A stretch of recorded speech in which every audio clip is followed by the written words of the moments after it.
Hey, how's it going, guys? Mark Bozon with IGN.com. I want to show you some strategy tips here as I failed to jump up on top of this garbage bin of just kind of how a superior team play can actually help out against guys that may be killing you better. And in this situation, we're on Favela. So I'll explain more as we go along. But first of all, you can see I'm up here with an RPD, kind of popping guys off on top of this this trash bin.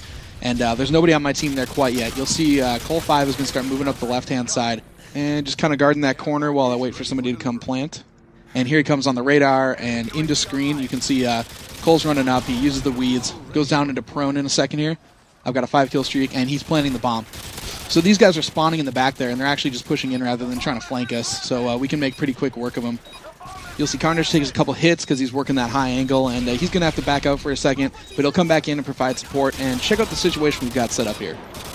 We have 3 guys in this area basically locking down this point. So what's also happening is while they're taking everybody out, they just did a stealth airstrike to us. Doesn't matter, kind of Cole's still pushing up, Carnage got pinned down there, but I'm up to an 8-kill streak right now because they just keep rushing on the left-hand side, and right now I'm kind of what I guess we would consider a value player. Once one guy starts to get some kill streaks, you really want to push the point, which obviously we're trying to take A here. More importantly, though, we're actually keeping my kill streak alive, too. Pastor Richards just came from the backside flank over there. We've got somebody watching the stairs on my back, and we're pretty well set up in this position.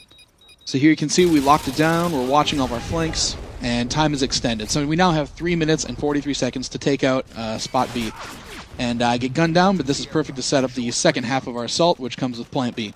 Now here's where things are going to get really interesting. I start throwing down, I threw down 1 smoke right now. I'm dropping this Predator missile off just so I can kind of burn it. It really isn't the most ideal kill streak to put in the way of my supply drop and emergency airdrop. You can see I'm throwing down an emergency airdrop, which is 4 care packages, and 2 regular supply drops. That's a total of 6 care packages. While I'm doing this, you can tell everybody on the team is gone. They've rushed in, kind of adding some more support, trying to keep the team from really setting up over there on point B. And in the meantime, I'm grabbing some stuff. You can see Pastor Richards there grabbing an AC-130 that dropped. And we're basically going to beef up with all these different kill streaks we got from that last area.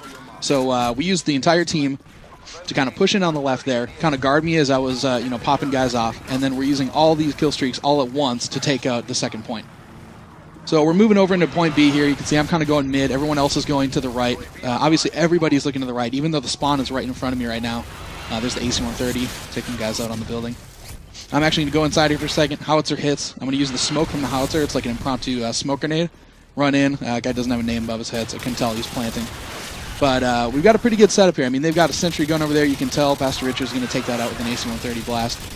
But you can see we've got the area pretty well held off right now. Not a lot of attacks coming in. They're coming from schoolyard over there. One guy did pop me, so now I'm going to use this opportunity to cash in on all those kill streaks. So the first one I give off is a precision airstrike that watches our own spawn. Second one's precision airstrike that's going to take out their spawn. And then the last one, the icing on the cake, is a Harrier jet. I'm going to place it right over the cap point so that it flies in, does its airstrikes, and then actually holds that point for a little while. And then, of course, I'm going to run down the area with the sentry gun and plant it. There's only 10 seconds left, but even if there was 3 minutes left, we would have had this one no problem with the setup we had. And this really just illustrates, in this situation, I happen to be kind of a high-value player. But it really depends on your kill streaks and the way you play the game together. So, as you can see when you look at the scoreboard, 69-32 on their team, 57-18 on their team, and Superior Tactics still took it. So, definitely get a headset, get some friends, and play this game the way it's meant to be played. Thanks for watching, and we will see you guys again soon.